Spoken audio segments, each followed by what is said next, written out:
ওং নমঃ ভগবতে বাসুদেবায়।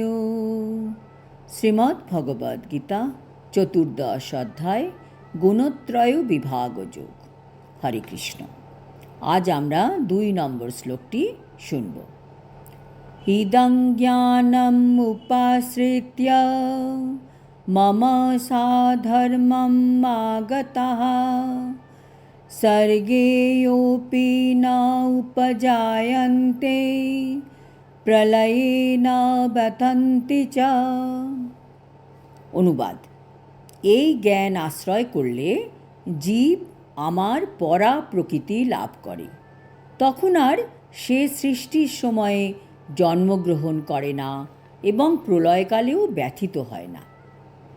তাৎপর্য: পূর্ণরূপে দিব্যজ্ঞান লাভ করার ফলে সে জন্ম মৃত্যুর চক্র থেকে মুক্ত হয়ে বেরিয়ে গেল। কি করে বেরোলো এই জ্ঞানের দ্বারা? এই জ্ঞান লাভ করলে আর কি কি হয়? মুক্তি লাভ করা যায়, ভগবানের সঙ্গে একাত্মতা লাভ করা যায়। ভগবানের সাথে একাত্মতা মানে ভগবানের সাথে লীন হওয়া নয়। প্রভুপাদ বলছেন যে তার ফলে জীবাত্মা তখন তার ব্যক্তিগত সত্তা হারিয়ে ফেলে না। বৈদিক শাস্ত্র থেকে জানতে পারা যায় যে সমস্ত মুক্ত জীবাত্মা চিদাকাশে বৈকুণ্ঠলোকে ফিরে গেছেন, তারা সর্বদাই পরমেশ্বর ভগবানের ভক্তিযুক্ত সেবায় নিযুক্ত হয়ে তার শ্রীচরণ কমল দর্শন করেন। সুতরাং মুক্তির পরেও ভগবৎ ভক্তেরা তাদের ব্যক্তিগত সত্তা হারিয়ে ফেলেন না। সাধারণত জড় জগতে আমরা যে জ্ঞান আহরণ করি তা জড় প্রকৃতির 3টি গুণের দ্বারা কলুষিত থাকে। যে জ্ঞান প্রকৃতির 3টি গুণের দ্বারা কলুষিত নয় তাকে কি বলা হয়? তাকে বলা হয় দিব্যজ্ঞান। ভগবানের সাথে যে আমরা একাত্ম হওয়ার চেষ্টা করব, তার মানে কি? তার মানে এই নয় যে ভগবান যেমন সৃষ্টি স্থিতি প্রলয় করেন আমরা তা করতেই কখনোই পারব না। কিন্তু ভগবান যে সব কিছুর কন্ট্রোলার হওয়া সত্ত্বেও আমাদের অ্যাক্টিভিটিতে কন্ট্রোল করার চেষ্টা করেন না। ভগবান নিজে কর্তা হয়েও তার কর্তা অভিমান নেই, ভোক্তা অভিমানও ভগবানের নেই। ভগবানের এই মহান গুণগুলির সঙ্গে আমাদের একাত্ম হতে হবে। আমরা ভগবানের এই মহান গুণগুলির সাথে একাত্ম হয়ে যাব।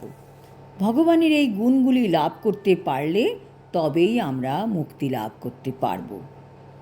গুণগতভাবে ভগবানের সাথে এক না হওয়া পর্যন্ত ভগবানের সেবাও সঠিক হয় না।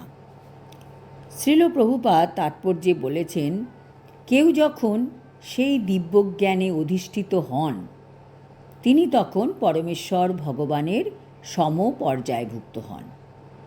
চিদাকাশ সম্বন্ধে অজ্ঞ জ্ঞানহীন ব্যক্তিরা মনে করে যে জড় রূপের দ্বারা সম্পাদিত জাগতিক কার্যকলাপ থেকে মুক্ত হবার পরে চিন্ময় সত্তা সম্পূর্ণভাবে বৈচিত্র্যহীন নিরাকার হয়ে পড়ে।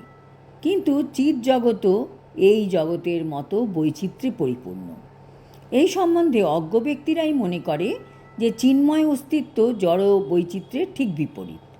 কিন্তু প্রকৃতপক্ষে চিন্ময় ভগবত ধামে প্রবেশ করলে জীব তার চিন্ময় রূপ প্রাপ্ত হয়। সেখানে তার সমস্ত কার্যকলাপ হয়ে ওঠে চিন্ময়। এই চিন্ময় অবস্থাকে বলা হয় ভক্তি জীবন। চিৎ জগতের পরিবেশ সম্বন্ধে বলা হয় যে তা কলুষ মুক্ত এবং সেখানে সকলেই গুণগতভাবে পরমেশ্বর ভগবানের সমপর্যায়ভুক্ত। এই প্রকার জ্ঞান আহরণ করতে হলে অবশ্যই দিব্য গুণাবলীতে বিভূষিত হতে হবে। এভাবে দিব্য গুণাবলীর বিকাশ সাধন করার ফলে এই জড়জগতের সৃষ্টি বা বিনাশ কোনোটির দ্বারাই প্রভাবিত হতে হয় না। আজ এই পর্যন্ত। পরের শ্লোকে ভগবান বলবেন কিভাবে প্রকৃতি থেকে জীবের জন্ম হয় সেই সম্বন্ধে। হরি ওম তৎসৎ। হরে কৃষ্ণ।